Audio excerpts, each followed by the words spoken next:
I'm Robyn Norris Casady. And Alison Palevsky with Creativity Deconstructed, a podcast where we interview artists, entrepreneurs, and disruptors. And uncover the secrets behind how these creators turned their ingenuity into profitability. So today we're here with David Alhadeff, founder of the Future Perfect, which Alhadeff. Alhadeff, yeah. Sorry, thank That's you. okay. All right. I Not, practiced it a million times and then I forgot to ask. I forgot to ask you exactly how to pronounce it. That's the normal one, yeah. Oh, okay. Anyway, so we're here in your home because you do live here. Correct.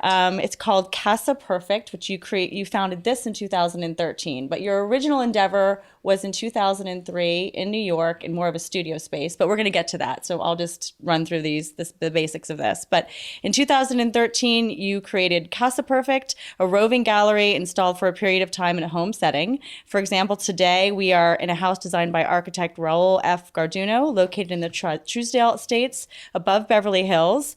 Casa Perfect showcases artist-crafted furniture, lighting, mirrors, ceramics, ostensibly functional art and design displayed in its natural setting, a home. David has introduced some of the seminal design talents of our time, including highly collectible works by Lindsey Adelman, Jason Miller, Christopher Stewart, and David Weeks. So we're sitting here in the third iteration of Casa Perfect in the Los Angeles area. I've been to all three. I love what you're doing. I love your eye and how you curate each room. And there are so many wow moments and each room is so different. And I noticed that in this one, that the architecture is different. I do see some of the greatest hits and some pieces brought back, and then a lot of new artists and a lot of new pieces. But I think to start off with, we want to go back in time and we want to talk to you about the moment and the path that led to the present. And can you talk to us a little bit about your childhood, where you grew up, what your family life was like? Sure. First of all, thank you for being here. I appreciate being included in this. I'm honored. And let's kick it off at birth. I think I came out of the womb with an interest and affinity towards design and art and architecture and space. I remember like having an opinion about the home I grew up in before I even like understood friends had different homes and things, you know? So I think I've always had an affinity or an interest in this. Early on, I would make, I remember my friend, my neighborhood friend, Cassie, she and I would collect shoe boxes and then we would make little houses for our Smurfs out of the shoe boxes, you know? And I don't know how many times I asked my mom to move my bed in my room and I would, there were 3 walls, right? But like my bed had been on it was going in every corner, so space was always space design. Like it was the 70s. And I think what's so interesting about now is we understand this industry so much more now. Design is so much more a part of the fabric of everybody's life. For me, when I grew up, it was anonymous. I didn't understand what design was, what interior design was, what product design was, any of that really. But I knew that like I liked the things in my room and I wanted it all to be nice, and it was never nice enough. Right.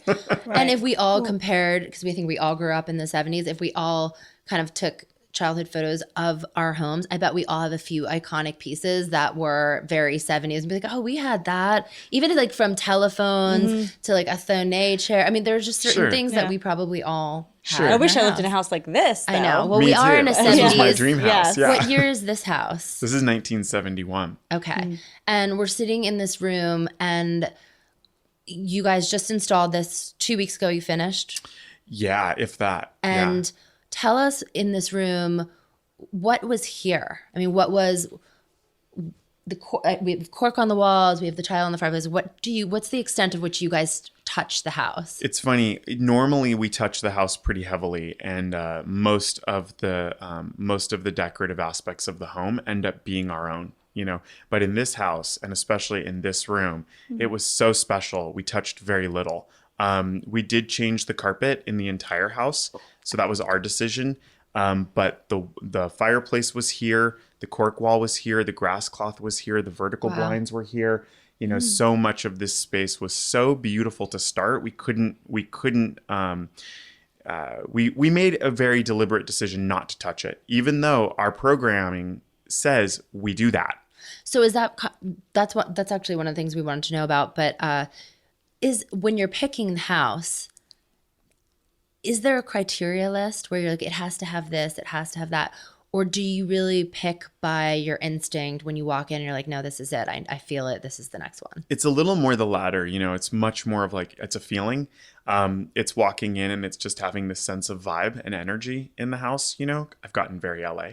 So I'm attuned to those things, So where are you from? Yeah, you never said. I'm originally from Seattle. Oh, you are? Yeah, but then I lived in New York for it's been about 22 years now. And now I live between New York and LA. Okay. But when Casa started, really, Casa as a concept started because I wanted to be in LA and I could not figure out how to do business in Los Angeles. But didn't you start Casa in Pacific Heights? The first one? No, the San Francisco space was a traditional gallery space. Oh, it was? It was storefront. Yeah. In fact, later on it happened that we were able to take over an entire building. And we did do that, which included an apartment upstairs. But Casa as a concept was born in Los Angeles. And actually then we brought it back to New York. So had anyone ever done that before, as far as you know, created a living where you actually live there space and you walk around and you buy furniture and objects start, or were you the first person that ever thought of that, as far as you know? I can say that the idea was mine own independently. Mm-hmm. Now, having done it, I've come to find out that there is absolutely a history mm-hmm. and provenance for this concept, and it's actually very well recognized in Europe. A lot of historical dealers will deal out of their homes. A lot of art galleries, some of the best like art advisors and such in New York will deal out of their homes, Mm-hmm. So the more, as I did the project, the more people would come up and kind of share a story about someone they knew that was doing something similar. I think our marketing behind the project was novel. That was fresh. So when you were thinking about it, because people now say, oh, you disrupted the model. You disrupted the showroom model. You took it from a brick and mortar and you put it in a home setting, which really feels special. It's an experience. I think people really enjoy coming here and it motivates and inspires them. So when you were sitting there and you're going, how do I get to LA? What is the spark, and when do you write a business plan? Are you considering yourself a disruptor? There's so many questions there, but could you kind of walk us through how you go about getting into the very first Casa Perfect in LA? Sure. I think, the content, it's funny because I wasn't thinking about a lot of the stuff that this answered a question for as I was doing it. My primary interest was LA is awesome, but I'm like a New Yorker, so I don't really understand this whole LA. Why does anybody stop on Beverly Boulevard? When you're driving by, I'm in traffic, even as a tourist, I'm in traffic, why am I going to Highland and why do I pull over to make a stop at a particular location? And it became very clear that it was about years and years and years of relationship development. It was about community. It was about trust in the individual dealers, mm-hmm. and that's why people would stop. So how do you open up on that quote unquote, on that high street, and why does anybody walk in? Because there is no such thing in LA as walk by traffic, even when, there's actually rare exceptions now. Abbot Kinney in Venice. Yep, there's Abbot Kinney Silver in Venice. Lake. There's a little bit now out in downtown where Hauser and Worth is. A little nice community little has strip, but developed. particularly driven by events. So if there's a Hauser opening, everyone else around it will do an event knowing that it's coming. And Salt and Straw has a line and there's a whole thing, right? Mm-hmm. But it isn't like in New York where every street is a walk by street and you really understand how to commercially operate as an independent business, perhaps lesser known independent business in that community. So that was confusing to start. Then add to it, the real estate community here, for better or worse, is in conflict with each other all the time. There's no clarity in the commercial real estate market. One person gives you one price for a space and literally you get an email from another person with a totally different price. So everything in me was I have no idea how to trust anything I'm doing here. Mm-hmm. Whatever I'm going to do in this space, it's going to need to be something completely non-traditional. And then it just clicked as a purely selfish idea. I'll rent a really great house for myself and I'll put our stuff in that house. And that evolved into the concept of Casa Perfect. Mm-hmm. And then the success of it honestly blindsided me, Mm-hmm. So when people actually liked it and started visiting and started bringing clients and started activating the space with their energy, it was like oh wow, this is kind of working, you know? Because when I did it first, like I signed a 1-year lease on a house. It was a limited lease. It was done short term because it was like it was a test, you know? But when you sign a 1-year lease, if you're signing a commercial lease, almost no one's giving you less than 5 years, 3 years. Yeah. So in a way, you had the ability to see if it was going to work, even if it was in an organic nature. But I guess that brings me to my next question, which is, how do you get around zoning laws and having events or having doing business out of home in a very high end? Trousdale is one of the prime real estate areas of Los Angeles. How do the neighbors feel? What does the city say? I mean, how does that work? Well, the deal is that it is my home, and so we only conduct our business by appointment. So essentially, you're making an appointment to come visit me at the house, and we do no transactions within the home. As a technical requirement, we don't operate transactionally within the space. We do our transactions in another location in an effort to actually abide by those legal regulations. So you have an office somewhere else where you where we put transact. a credit card machine or the checks go to. There's no picking the thing up from here and bringing your mover and taking it out, you know. So this isn't a store in a traditional sense. It's like an editorial experiential space. And yes, everything is part of our program and everything is for sale, but we're very careful about the boundary between like selling in the home like as a retailer versus the home as an experiential environment to taste and to immerse yourself in our lifestyle, if you will. It also, I do live here. It's very real. It is a legitimate home. It's not set up as a front, you know?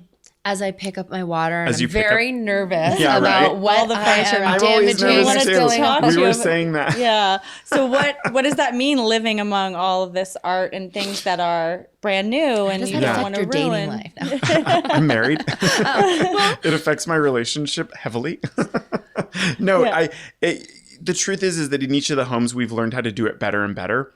In the first, it was actually a little difficult to live in the house. I mean, the perfection with which we had to keep things, and there was really zero private space at all. In the second home, when we were in the Elvis Presley estate, we carved out at least some closet spaces and some bathroom spaces That were not accessible. Ever. No, and you And I wouldn't think have that's necessarily important. known it. They just had there was some please do not enter signs throughout the house, like laundry rooms and things like that. There was also a back pool house that we made private, although we did live in the primary residence. So we had some space carved out for us. And then here, we've actually carved off an entire sort of section of the home for ourselves, which acts as our own private space within the home. And that's interesting because we just walked through it and I have no idea where exactly that space That's is. great. So And that's the beauty. working. Yeah, it works. And that's the beauty of the home, is that it kind of hides that. Now, when we're not in town, like if we're out of town and such, we probably will have that more open and people could go and visit it, no problem. Like I'm not shy about that as part of the experience. But certainly while we're in town, being blunt, it's really nice to get up in the morning and not have to clean up your underwear off the floor, Of course, yeah. So then what happens in New York? Because that is a home, That right? is as well, So yeah. So do you go back and forth and you live there as well? Or do you have Yes. someone that works for the company live in that one? No, I live there as well. Okay. That's also my so home. you're bi-coastal. I am bi-coastal, yeah. And it ends up being an almost exact 50-50 split. I'd love to shift my center of gravity to LA. Like the more time I spend here, the more I fall in love with LA. But as of yet, New York. But speak to that. Why? I'm so Why curious. do I love LA? As someone who's been in New York for so long. It's just the simple things that are that I think Angelinos actually tire of very quickly, but it's the weather. Mm-hmm. It's a little bit of the pace. It's the mood of the city. People here are very hardworking, but there isn't this ambitious city backdrop of anxiety and pressure. The cutthroatism, cutthroatism. as of New York, It's that you just feel as cutthroat, the air but is you don't thicker. feel it the same way here. It's not as Yeah. aggressive. Or maybe we're doing a better definitely not as job aggressive. at just disguising it. Yeah, there's just more. I also find like there's more community here. Like when I think about who's our quote unquote competitors in the market, you know, I feel it's much friendlier here in To LA. you as in the design business. Yeah, in the design yes. business, totally. Yeah. Like there's no harm in talking or sharing or discussing clients, or there's no like risk in that here. And I've always sort of felt like in New York, there's a sense of like competition, you know? Well, so let's talk about your competitors for a second, because I don't know that you really have competitors. Maybe I'm unaware, you'll tell me, but how many people have copied this idea or tried to emulate this idea since you've done it? Because who doesn't want this business model? It is kind of the dream. Yeah, living the dream. I don't think we have traditional competitors in the sense of like copying the business model per se. And weirdly, like we did, you know, we're a very small company with a small reach, you know, and we're kind of like I think sometimes like we're a bit of an insider secret. You know, when you fall in love with the world of design, you kind of end up becoming aware of us. So we're known very well by like interior designers in that community, you know, but much less so by the broader, like, you know, people who buy furniture market, you know? So the majority of your business is to the trade. It is to the trade. Yeah. Yeah. We do work with individual collectors and institutional collections and things like that. But you know, even by and large, most of our clients that we work with directly, they have designers, they have architects. They, you know, it's a world of people who actually immerse themselves in that as well, you know. So I have a question. What's the difference between buying it from a home space? Like, how do you see the process differ from when you had more of a traditional space and this space? What do you like about it, or how does it affect business and how the objects are viewed and bought and sold, the transactional part of it? I think the transactional part is very similar. I think what changes is the relationship. You know, it would be very unusual if you walked into a traditional gallery and someone was immediately greeting at you at the door and was like, "Hi, how are you today? How's it going?" You'd be like, "Whoa, whoa, like lay off. I came to see the show, or I came to see the thing. Let me be," you know. Whereas here, you know, you're coming to visit our home. You know, that's you knock on a door that is a residential door. So you come in and we invite you into our home, you know, and we're inviting you into that experience. So we ask you to put your coat down, you know, take your bag, you know, do whatever you need to do to be comfortable. We offer you a water, a coffee, you know, we're able to be hospitable in a way that would be very awkward in a traditional retail environment.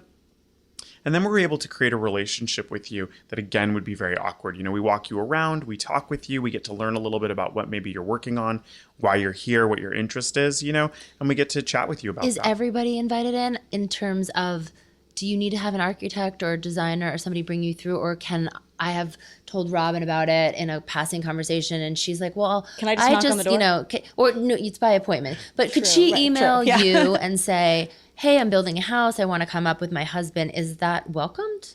Yeah, absolutely. It's it's actually a little more structured than that. Our website has a section and you go and you make an appointment.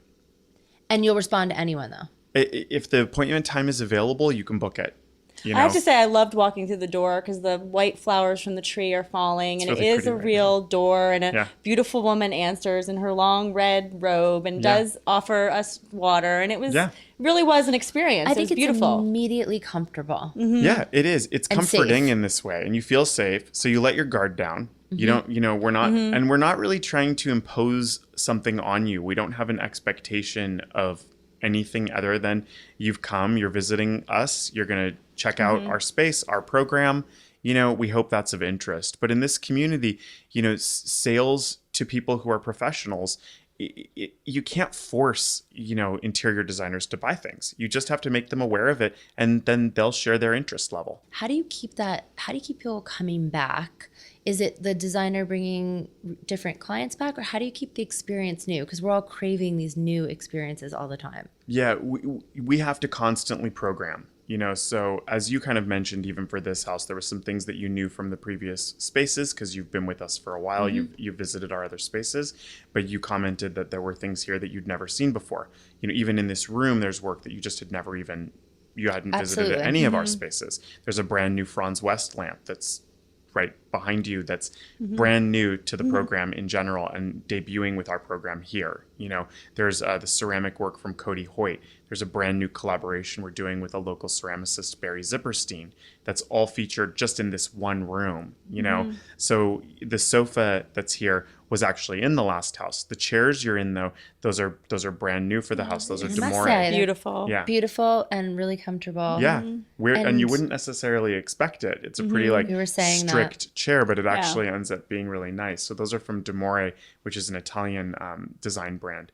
So we have to work very hard to make sure that we bring you to the space and we're not just fulfilling on the promise that the space is amazing, which people have come to like expect to an extent, you know, I think but that's true. also that the things within it continue to surprise and delight, you know, and we're continuing to think about how we can bring new things to the table and also recognizable, well understood design pieces as well. Like we have some work from Gaetano Pesce at this house that we'd never had in our homes before, but that we've collected through some time now, and we've brought that here at the house. We have a chair in the other room that's a collaboration when Ralph Simmons was at Calvin Klein. He did a series of chairs with a Gaetano Pesce chair, the Feltri chair for Casina, and he did so. I recognize that. Yeah, so we wanted to bring some works that were more notable, more recognizable, maybe a little higher profile. The Future Perfect is so good at finding the new emerging talent, the thing you've never seen before. But what we've realized also in LA, that we need to also contextualize that with things that people notice, that they can be familiar with, that they have a bearing of understanding for, so they know how to relate to the work within the space. So we've tried to also do that at this particular house. Yeah, it seems like there's a large education element to what you're doing. You have to educate people on what they're seeing and maybe why it's important. And I guess my question to you is there criteria that you have on how you choose what pieces or what artists? Does it have to be local? Well, you know, it's amazing. It used to be, I've been doing it for long enough that it very much used to be about visiting shows, you know, going to places like Salone in Milan or Maison Objet in Paris, you know, and maybe you wouldn't necessarily find the type of talent that we represent at those exact spaces, but there would be the off-site curated installations and we would meet talent there. But now it's so much about Instagram. It's so much about the community that we already work in. It's so much about like, hey, I see what you're doing. My friend is doing this amazing thing. You have to see this. You know, it's even from our clients. Our clients are so generous. You know, I think we surround ourselves with people who really support the endeavor of the maker. You know, and so our clients will tell us, I'm working with this guy. He's incredible, you know, and sometimes they'll say, I know by introducing this person to you, I'm going to like, you know, ruin my ability to work with them as much, but it'll be good for them. I think they want to see them succeed too. Yeah, we've actually heard that a couple of times when we've talked to even artists where someone has helped them or given another opportunity. And I think it's this pay it forward attitude. And if we don't support one another, nothing grows. We don't become a community. Yeah. I mean, you guys in your introduction of this, you talked a bit about like how you take these creative ideas and you translate them into profitability. You know, there's a business angle, right?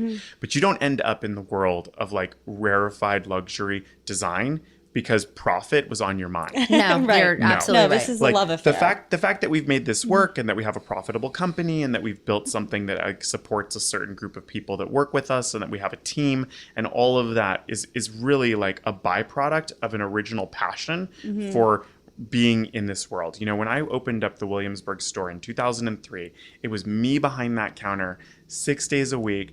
And I was, excuse my language, but I was a pig in shit. You know, I was so happy. Like that was a beautiful little space. I created this beautiful little jewel box pretty much for myself. And people would come in the door and I was so excited to share with them what I had discovered, you know. How do you open the store? We actually have watched some videos of you doing interviews in that space, and some of the things that we really responded to was you did like a table with a skateboard and you incorporated the graffiti, the street art graffiti chair, and you were really using like elements of what was happening of the time of the moment and bringing it to people, and they responded to it. But purely, I wonder the pure business of, you're probably 20 something years old at the time and you have to have the the courage and the funding to go open a brick and mortar in Williamsburg, Brooklyn, which is at that point like becoming really hot, and there's tons of artists. So what's the process like? And then at what point do you know you're successful and move to the next step? So great question. And I think the nexus of this lies in not believing the voices. You know, I think we all have the same voices in our heads telling us why we couldn't, why we can't, why we shouldn't, why it's a bad idea. So the crux of it really is to just is to have the other voice louder than that voice, you know?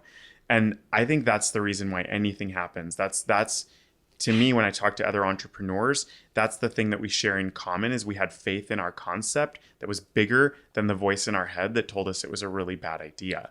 And for this concept, what do you think it was for you that kept you on the positive side of that and didn't let you flip to the negative side?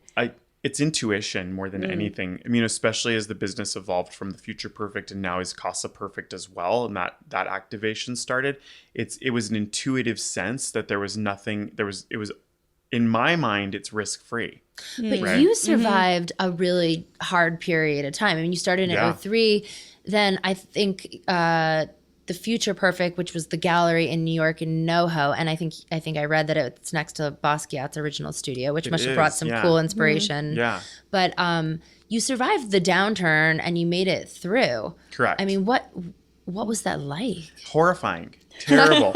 You know, and again, you get back to this thing like you just don't end up in this particular business because you're looking at profitability. Had I been interested in profitability, we would have shut our doors in 2007. So passion is the driving force. Passion was the driving force. Surrounding with this community of makers, being involved in bringing forth these people, giving a platform to this talent, you know, and watching that talent go from being someone that we brought forward to being way bigger than us, you know, seeing the Lindsey Adelman succeed, having great friends find success and watch their businesses explode has been an incredible byproduct of this, you know. And yeah, I'm a human, so at times I'm certainly jealous too. Like, I'm not going to say. But what about fear? Because I think fear is the one that's the one, like every time that I sometimes will hesitate on a business decision or hear the voices and the background noise, it's the fear. And it's getting over the fear of, oh, that's never going to work. And so are you saying essentially it's putting one foot in front of the other and just doing it? Because we've all been in financial times when it's up here and then it's back down here and kind of finding that middle road. Yeah, can we inspect that? Because you mentioned 2007, and sometimes we like to delve into maybe when a business takes a downturn and how do you get out of it? How do you come back from it? So what happened in 2007? Well, it was really interesting. So 2006, 5 and 6, we were showing an incredible body of work. We were just starting to get into more international programming. There was a new talent that I had met on a trip to Malaysia when I was at a speaking conference. His name was Jaime Hayon. We started doing a ton of work from him. He's become an incredibly recognized talent. In 2007, not only did the economy shift, but the tenor of the community shifted. There was all of a sudden this change in, like, even if you couldn't afford it, we presented a beautiful space where you could look at like really novel new ideas. And all of a sudden it was like the community resented the existence of us because we were expensive and we were rarefied. And we became a luxury. So people were like, this beautiful cabinet from Jaime, I remember this beautiful cabinet from him. And it was right there.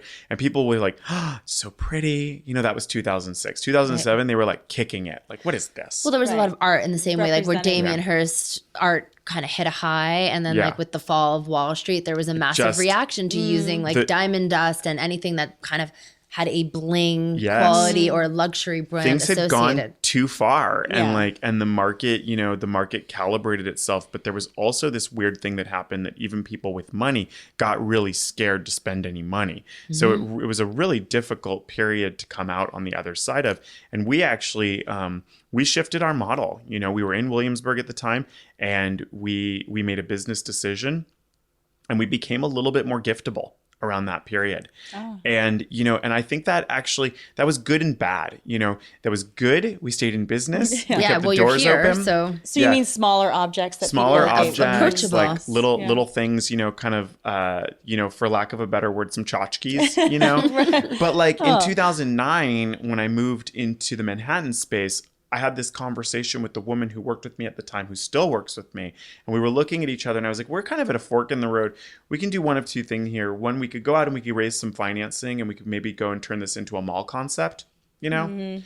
Or like we can kind of go back to our roots. We could try getting a space in Manhattan and we could see if we could bring our concept back to this sort of emerging art kind of design story that we've always been interested in. That was your original idea. Yeah.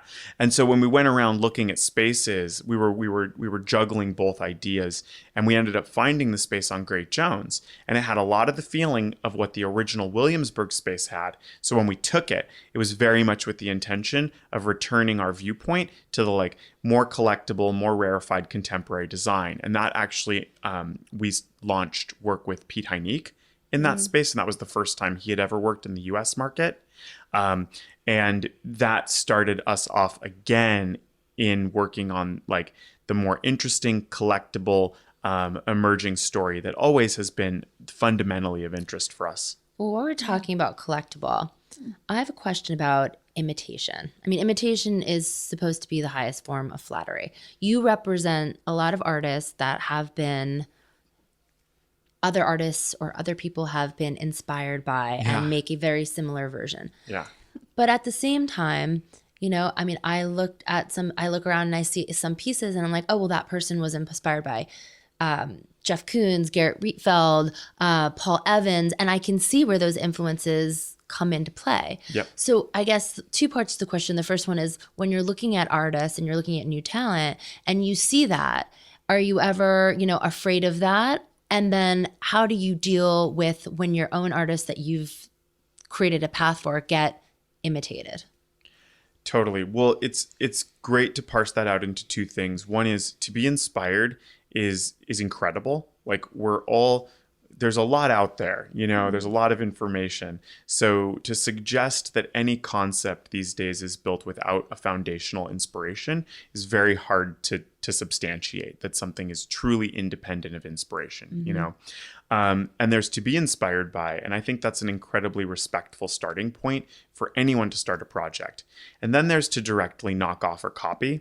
And generally, that's a different thing. You know, someone does something and then you take that thing, you maybe even purchase that thing, and then you take it and you take it to a place where you can produce it for a lot less money and it becomes an entirely profit motivated, you know, concept or idea, and you're basically ripping someone off, you know. And the worst part of it is that, you know, it's very difficult to protect an idea, you know, especially in design. It's very hard to protect that. It requires a lot of forethought and hindsight. You know, you're supposed to do things in a certain amount of time and you have to do them in a very particular way. There's a lot of legalities around it to prove that you own a concept.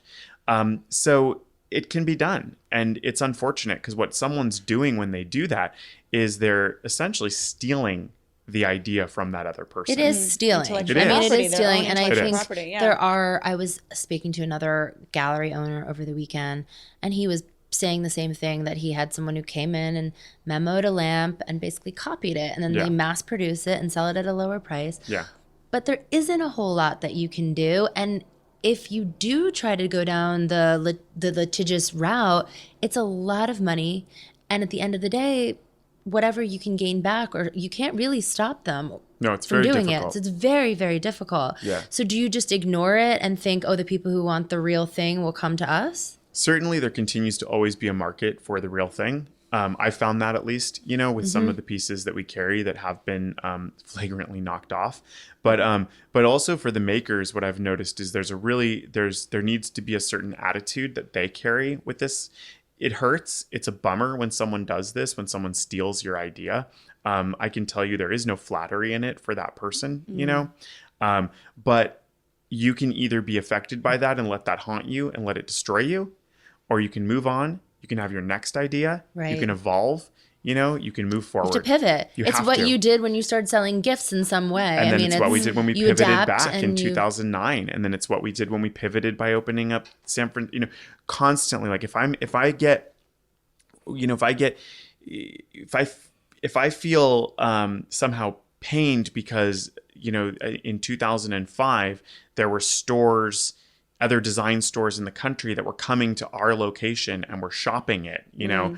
And if I used that as my excuse, I wouldn't be in business anymore. You know, I had to take that and I had to then go out and find the next. It was my job to continue to re-energize, to reactivate, to reinvigorate, you know. And I think for the designer that is knocked off, it's very important to have an attitude of, okay, great, I have to have another idea. I need to be pushed forward. Right. It's a hustle, though. Yeah. It's a hustle. It's hard. But, you know, I like to think sometimes like we're all developing. We're all in spiritual development all the time, right? And like one thing I learned from a spiritual advisor was there are times in our life where we're being pulled up the mountain, and that feels so good. You know, there's nothing like someone helping you up, right?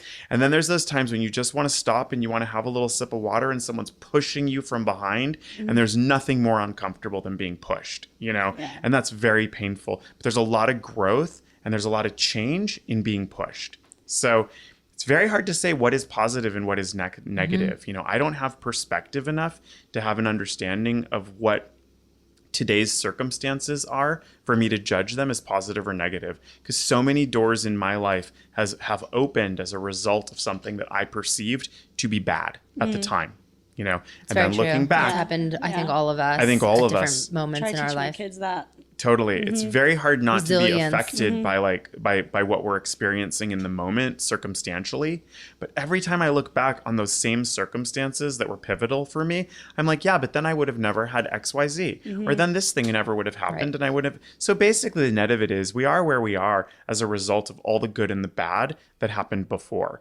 And when I'm in the present, I'm pretty good. Like, I'm okay. I have ambitions. I have places I want to be. I have things I want to do and accomplish, but I'm safe, you know? And so it's nice to start So that the present is safe for you. Relatively. What about the future? Is that unsafe? The future perfect. Getting invited to the future is like, I heard a friend say this. It's like you're giving me popcorn to a movie that's called Scare the Fuck Out of David. Like, for me to spend time future tripping is just to go down a rabbit hole, you know? Yeah. And then the past, to think about the past too much is just to play like, to play pity on a fiddle, you know, is like, or the violin. What is that like? Yeah. You know? Yeah. So I like to like leave my head, like get it as much as I can out of the past and out of the future. And I'm human, so I'm always in the past and the future, you know? Yeah. But you try to be present. I mean, that's what. making an effort. Yeah. Some effort. Right. Yeah. But as you pull these people up the hill, because that's what I think you're doing, and I love that you keep using the phraseology makers, these makers. Yeah. So you're doing so much of the work by helping them, giving them a platform. I guess, what do you hope for them? What's the trajectory or the end game? I know you've talked about finding people and creating the next aims, but what does that mean? Where does everyone go from here? Well, I think the goal is always different depending on the artist. You know, we work with an artist, Eric Reinstead, you know, whose work is so incredible, and I'm so inspired by his work. But, you know, sitting down with him and talking to him about what his goals are as an artist, it's so important that we as a gallery have what his goals are as what's best for him.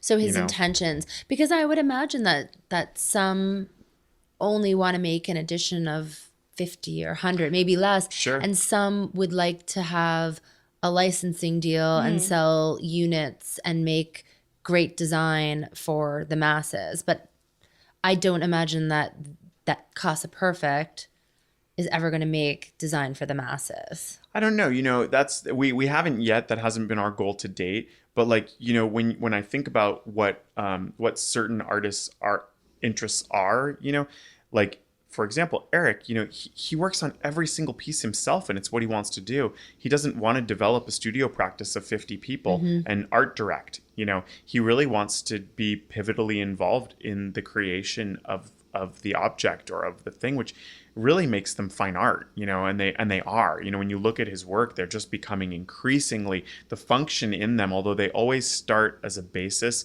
of function, you know, his vessels, for example, or his lamps or his chandeliers, there's always an idea of function. But as he's evolving as an artist, they are becoming increasingly less about the function. They're storytelling devices, you know, and there's beautiful narratives in the work in some of his mask pieces that he's creating. They're all about a story of like, who is the mask? Like, who is that of? Who is this a portrait of, you know? So that's incredible. I think there's such a blend in those in those descriptions. You know, Yes. the concept of the decorative arts and fine art are coming to really, you know, a place where I think what I started to see was a few years back, I started to see more and more ceramics at the art fairs. Okay. But then when I think about what I saw at Frieze last week in LA, it was like furniture. Like so many booths had furniture. There was I think it was like Rob Pruitt did an entire show of like tape wrapped chairs and an entire cabinet. There was another booth. There was a lot of artists making functional object, you know? So I think that this world is blending, and the decorative arts and the fine arts are really coming to like a blend. Yeah, we feel the same, and we've talked to a lot of different people about this, and it's a gray area. It's a gray area. But it's an interesting one because people tend to have very strong opinions about it. Yeah, but if you look at like what Chris Wilson is making, just as another kind of returning to him as a nice segue to our story, when you look at a table, you know, that he makes, sure, it's a table, it has a function, but you could take the legs off of it and you could hang it on your wall. Like, you know, it's like the fact that it's a table, the story that he's telling through the narrative that's created in the work is, I think, more powerful than the fact that it's a table. You know, because it's a table, I think it could be defined as a decorative object, but I do like to see it as a work of art because of the narrative, because of the story that's being told, and because of what he's doing as an artist, you know, and where he's going and what he's developing, which is a signature style for his body of work that is pervasive across all of his work now, whether it's ceramic, aluminum, rattan. You know, I'm excited for him to do upholstery. Like, we want to really develop, and he's so interested in all these different things that it's great to have someone to work with like that and to collaborate like that. So do you think that because you mentioned that you say as time goes on, the convergence happens more and more between those two things. Do you think there's a reason for that? Like, are we looking for more makers in our furniture because it's so easy to get mass-produced things? Are we looking for things to be more objects of art as we sit in them and touch them and think about maybe someone actually made this with their own two hands instead of it was made in some far-off land and mass-produced? Is there a moment in time that's reflective of something we all want, do you think? Or is it just... Well, we're certainly getting to know, we're becoming more conscious as a community of where things come from. Yes. You know, maybe that's like environmental impact or considerations therein. Maybe it's the slow food movement that's helping to train us in that area. So it's making us ask questions about where do our clothes come from? Where does our furniture come from? You know, but at the end of the day, you know, we do work with a high end body of work, you know, and it's hard. It's hard to impose the idea of local fabrication and artisanship to a democratic audience, you know, because these people they're living and working in Los Angeles, in New York, in Brooklyn, in other places, you know, where it's, you know. But do you for like Pacific Heights or New York? Do you try, I know you represent makers from all over the world, but do you try when you're working in Los Angeles to bring in more LA based or local area based makers to be more like representative of the area? Do you find that it helps, or you don't think that people really care one way or the other? Local's super important, you know, but it's funny because when we were in Brooklyn, there was so much of a community going on in Brooklyn, like that it was really easy to be in our backyard and like find that talent. This still is. Every artist lived in the area. New York is within a incredible. mile radius. Totally. But like now it's funny because all those people have moved to LA. Oh, they have? Oh, Well, that's so because interesting. LA is undergoing this great renaissance. It is. But also I think the exciting original interest in that was like, I'm living in New York, you know, I'm working in 1,000 square feet and it's freezing cold and I can go to LA and I can get this house for like, and it has this incredible, like maybe Little garage or yard like or, casita or something. And then I can make in my like I can have my practice in my garden, like wow. And so people started moving out here and coming out here, and then I just think that's continued to develop, and a lot of that has to do with people not necessarily needing to be you know, next to the gallery, right? Like artists, even the art industry, it used to be really like the artists and the galleries were in New York, Right. and I think So we've different seen now. the artists live all over the place now, and there's so many artists in LA, and you could say as a result of that, an incredible gallery community formed in Los Angeles, almost as a result of the local artists that were here. You know, I don't know if you feel that way. No, I feel that way, and I think I think basically what happened too is when the downtown arts district kind of came up in Hauser and Worth, everyone found out they were going in. It reinvigorated downtown, the opening of the Broad. There was a whole series of events that opened up Yeah. the last 10 years. Opened and kind of gave LA a new life. I went to college at USC, and when I tell you that there was nothing there, no infrastructure, nowhere to go, I think the Biltmore was the only place you could kind of venture to. It's a completely different world. But why is that? When you look back 10 years ago, what I hear from artists is that they could afford to live there. They could afford to live now, there. Yeah.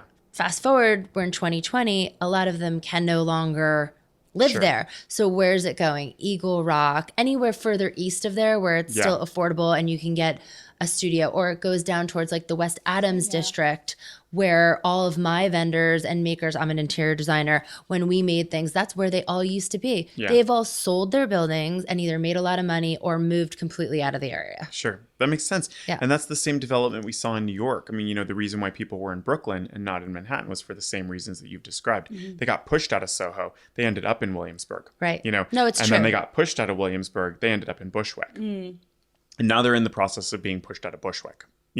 And that's That's the natural evolution. it's gentrification. It's also the natural evolution and development of the city. It's also just something that we live and are impacted by because our world coalesces very closely with these people who are affected by these things in a negative way. We understand it from both sides. We also work with the developers, so we weirdly kind of have both ears in our head. You mean they're clients of Casa Perfect? Yeah. And I think So for you you as actually well. do- Like, that's a- yeah, yeah. we I sort of do. have both of those ears in our heads. Like I do work with that community, and I also know the community that's getting kicked out of their space because their rent's going up and they have to move further east.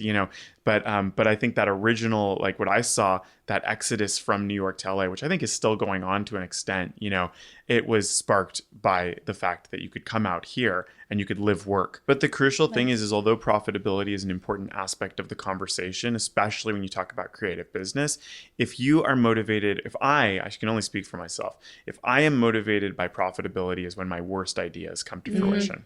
It is when I remove the idea of what is this going to make for me, money wise, that actually something really incredible happens. My husband always says this, by the way. Really? He always says, just do it and start it. Don't think about the end game and what it has to become and where it's going. Just start it and go. And And I her love husband that is idea. like one of the most successful management companies in Hollywood. So Incredible. obviously it's working Yeah, out it's for working. him, and Yeah, he must be that's- giving He that does- advice but to he a lot does of. believe in the passion element of Yeah. it. Like write Yeah. what you love, write what you know. But he's a talent incubator too, and Yes, he that's fosters true. careers. That's true. So I'm sure he's Yeah. passing on that advice.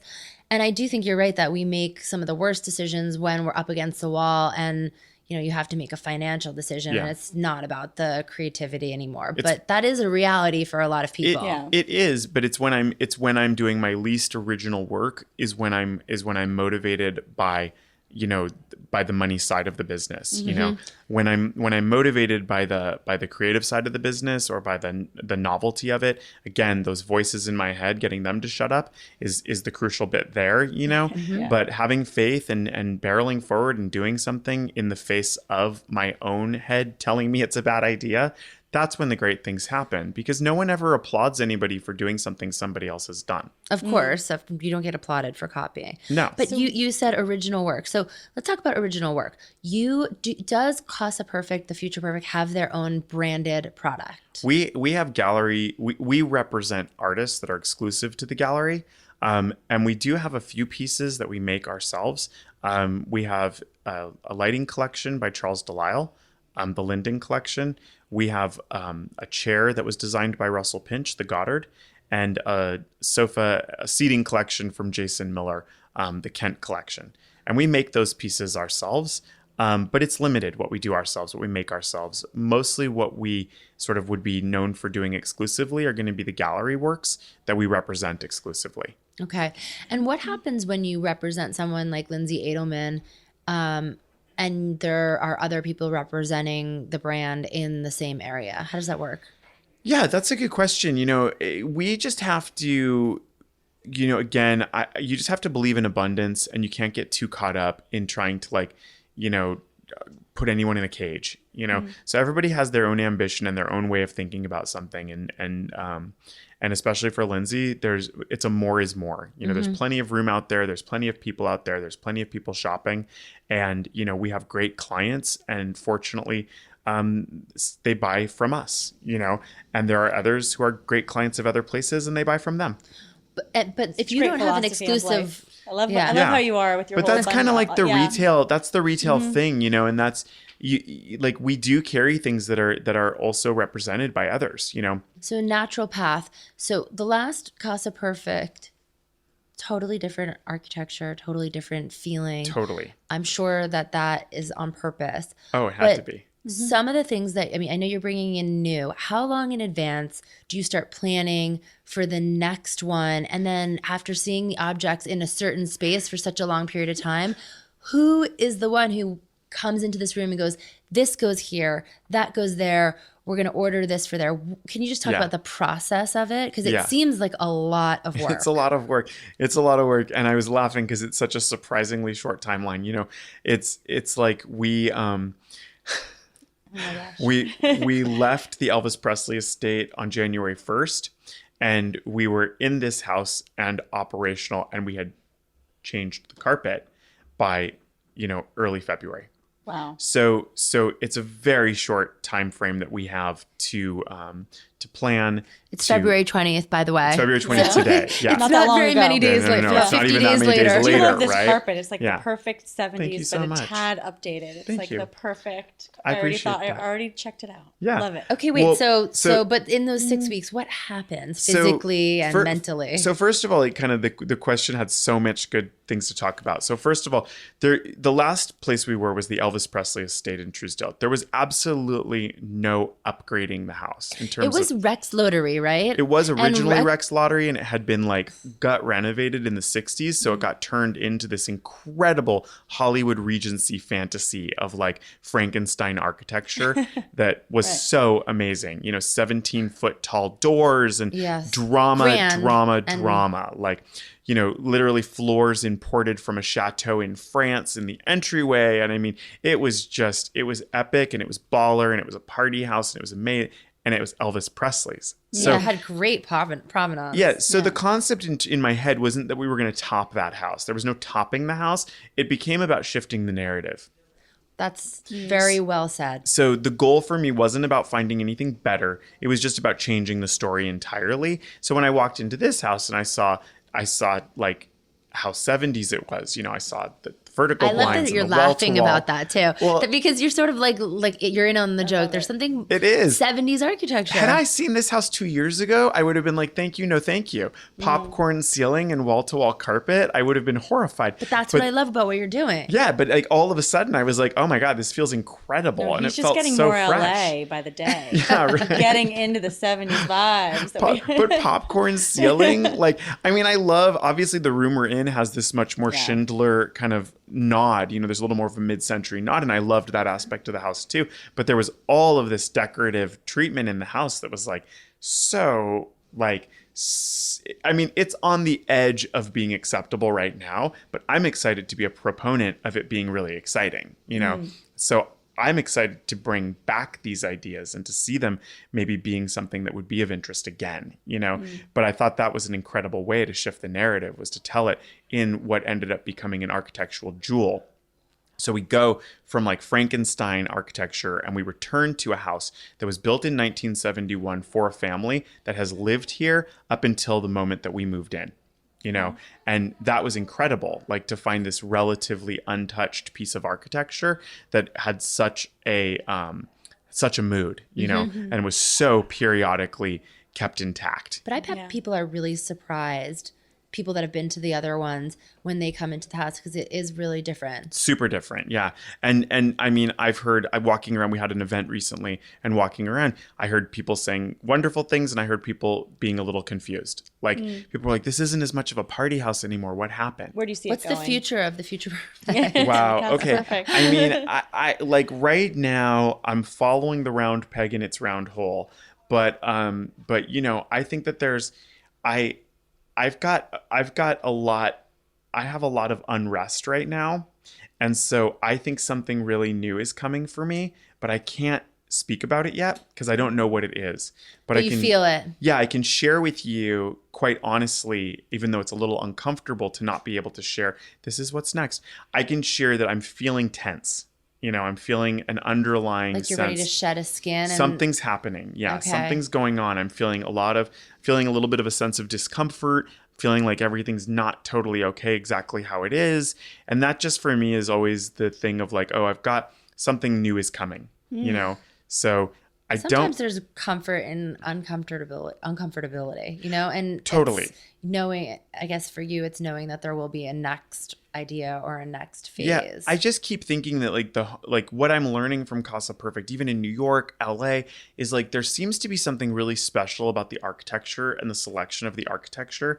As a nature of this particular project and the way that this project manifests, we lease the homes. We want to be nomadic. We want to be nimble. We want to be in and out. Mm-hmm. But there's something about the real estate that's feeling really exciting and cool. And I don't quite know what or how it's going to be, but I'm feeling very inspired. I mean, I think that we could have a whole other separate session Totally. on the aspect of like marketing and social Technology media and the and social influences media and all that. Yeah. But I think in the interest of we should wrap it up. We have to wrap it up. But that's just so thank you so much for giving us your time and letting us be here in the space. And I just for people who don't know, if they want to come here and they want to see Casa Perfect, they should go to your website, which is www.thefutureperfect.com.